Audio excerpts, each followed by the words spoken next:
Yes. I'm looking at your bio, and you were talking about your ministry, and I can only imagine that must have been devastating. Was your former husband and you, was it your congregation that you were both the ministers for, or was it your ministry? And how did that come about? Because I see that you have two master's degrees. You have a master's degree in Bible studies and church administration, and also a Master's of Arts in Applied Ministry with an emphasis in global and contextual studies.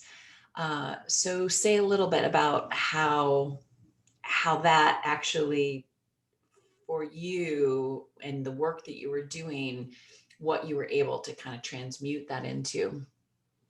Okay, so yes, my first husband and I was very young when I got married. Actually, we only knew each other 3 months, and we got married with this, hyped up spiritual notion that we were being led spiritually, which I believe we were based on what we understood and where we were in our lives. So we co founded a ministry with about 11 people. And over the years, it just grew. It took on momentum, and we were very successful in helping lots of people. I mean, we helped people on the street suffering from drugs. We helped couples in their marriages. We started a school for minority students. So we had a lot that we were doing for people. But when I got divorced, uh, I was so, I don't know, disheveled, taken aback because there were just things that I never thought could happen because I was just too idealistic. And so we divorced, and I found myself at ground zero, if you will, trying to decide what I really believed in the Holy Scriptures. So all I knew is that I believed that there was a God. Everything else I had learned over the years and been taught because my husband at that time was the theologian, and not my gift was administration. Mm. So I did some healing. And then, of course, when I married my second husband, I went to seminary to solidify my own understanding of scripture, and I found my own voice. And a lot of the things I knew previously, I just affirmed, and some things I just, put on the side because I have my own opinion about them.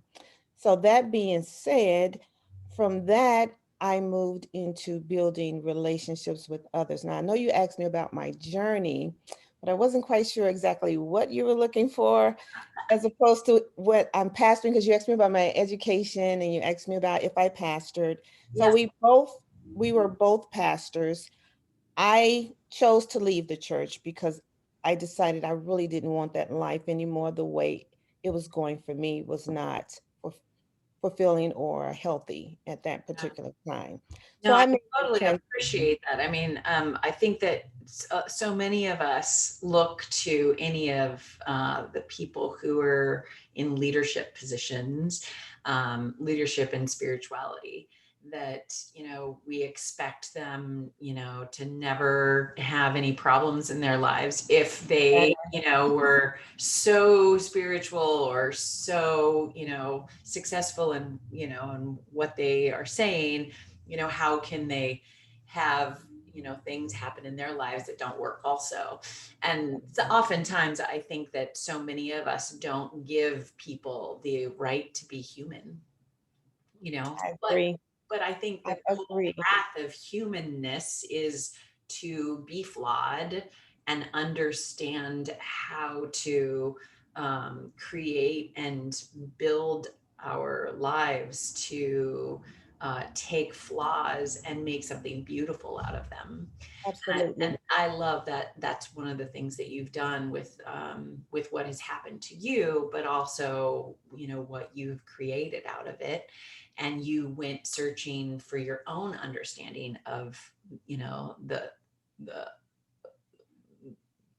all of the different spiritual theories and concepts that you clearly are supporting people with your book.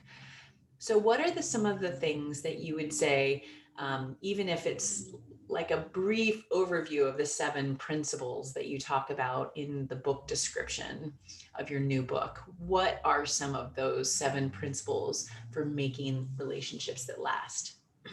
Okay, yeah, absolutely. I'll share that. But I just, something you said triggered a thought for me. And that is, a lot of times we see people in ministry or spiritual leaders and we think they're flawless. And that's one of the great things that I took away from that total destructive path that I was on, is that we are not perfect. And so I hold nothing against my ex because he's human just like I am. And we should never put people on pedestals. Amen, sister. We're not gonna make a mistake. We're here Yeah, on human Earth or human school, Earth school. I yes, totally agree. It's like, gosh, if we could actually accept people exactly the way they are and exactly the way yeah, they aren't, yeah. not not saying that we any of us have to be perfect, but actually saying, okay, yeah, so if somebody made a mistake right now, Mhm. how can we all accept that in that moment and all of us try to do better in the next moment? Absolutely. And so I've learned grace on a totally different level. I don't pass judgment on anybody, and we are all on our own journey based on how we live our lives. That being said, some of the principles that are definitely necessary for a relationship to start with a solid foundation and to then mature into something that can be mutually fulfilling is, you have to start with a solid foundation. Mm, And so, but if you haven't started with a solid foundation, that's okay, because I have principles that can help you get on track. But if I'm working with a single individual who has been unsuccessful in achieving that goal, then I work with them on how to determine who they're suitable for. And we do a whole relationship inventory. We do an analysis of what their past relationships were like, what their parental background was like, where they've come from, if there are any commonalities on why they keep choosing the same person, and so forth. And then we deal with discovering what their real needs are in a relationship. For example, they come up with like three I must have in a relationship to go forward. mm, And whatever those are for those individuals, those are elements or a list that, if they're wise, they will never compromise, because those are foundational principles that they govern their lives by. And it's different for everyone. For example, one of mine was they have to love children. yeah. And if you don't love children, because I love children, I plan to have children, I have children, then it's an absolute deal breaker. It's nice knowing you, but I've got to move on because you're not the one. And so we do that type of thing. And I encourage people to do it when they're single and not dating, because then you can really be honest Yeah. and you can evaluate your situation and not try to negotiate so that the person you're with kind of fits in that groove. So So good. So good. I totally agree. Totally agree. so that's the foundation. And then after that, we talk about the emotional needs of a person. What do you need in a relationship that you are emotionally fulfilled? Because you can be in a relationship, which I know you know, and be absolutely lonely. And just feel like you're by yourself, even though you have your mate around or you're in a room full of people. If you're not emotionally fulfilled and being nurtured in that manner, then you're on the wrong track. So we talk about how to identify your emotional needs, and then how to communicate what your needs are to your partner, and then discovering what your partner's needs are and how to work on fulfilling those needs. We do, and there's an assessment for that. And then we also deal with values, your personal values in your life, whatever they are.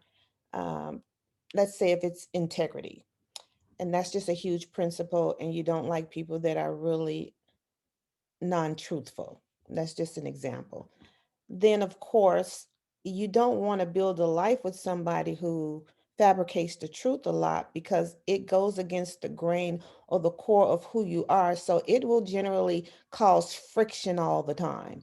So we find out what your values are. And of course, there's an assessment for that. I just help people evaluate themselves. What are your values? And then they decide what their values are. And then we move on to compatibility. What are you compatible in? Are you educationally or what do you say, intellectually compatible? Are you sexually compatible? So those types of things. And we talk about, what you need as far as compatibility goes. And then we talk about communication and so forth, the different types of communication.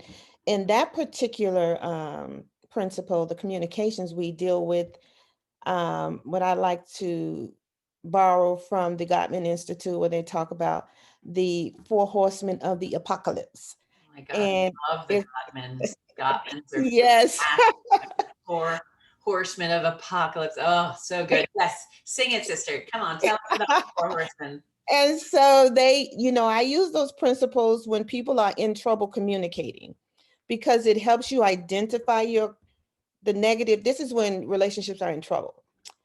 Identify what your style of communicating is and then how you can fix the communication style and move on. And of course, when you're having communication issues, it really points to there are other underlying issues that really need to be addressed. So that's kind of, an overview of some of the principles we go through and talk about so that people can be on track in building and nurturing a relationship that will last.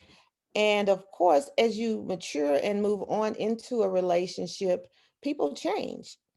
And so we have to be open and flexible to allow people to grow and mature. And we have to, make slight adjustments. That's just life.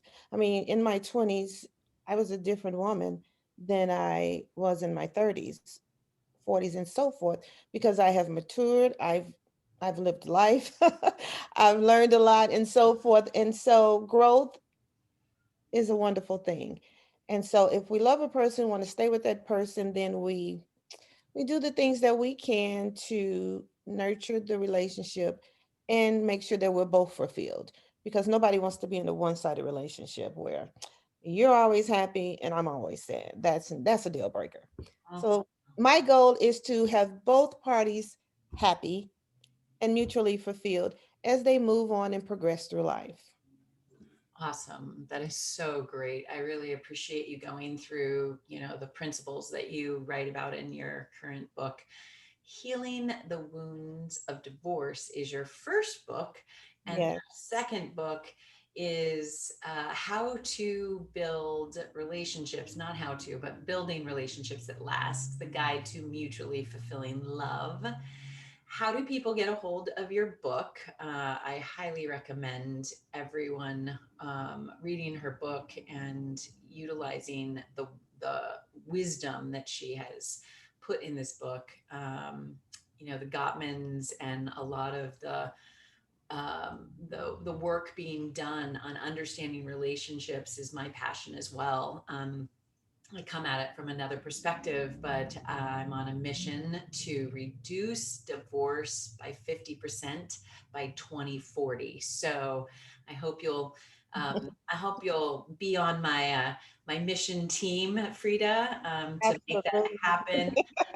Whether people are choosing traditional marriage and monogamy or relationships that are designer relationships, like the relationships that I'm in and the people that I coach.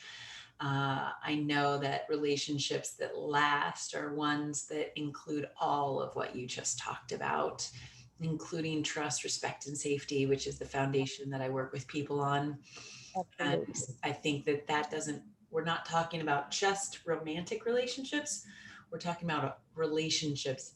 We humans are relationship beings and Yes, we we are. need to interact with others in order for us to learn and grow to be the humans that we want to be in the world. Absolutely. So, thank you for taking this time, my darling. Well, they can reach me at fredawilson.com. Okay. And my first book is available. My gift to you today will be a free gift Cool. of my first book, Healing the Wounds of Divorce. And you can pre-order my second book, which comes out next month. And if you sign up for that, I can also give you a free coaching session if you want to have a conversation. So Fantastic. again, fredawilson.com, and you can get a free download of my first book, or you can sign up to have a one-on-one with me, have a conversation, and see if you'd like to join my program. Fantastic. Thank you so much, Frida, for doing the work that you're doing and Yes, for showing that, after divorce, you can really have relationships that last. I completely agree. And it's thank good to you. have us both out there doing this work. So thank you so much. All You're right, welcome. everyone, go get her books at fredawilson.com. It's in the comments and the description of this conversation. Happy Monday to everybody. And I hope this has been a beneficial conversation.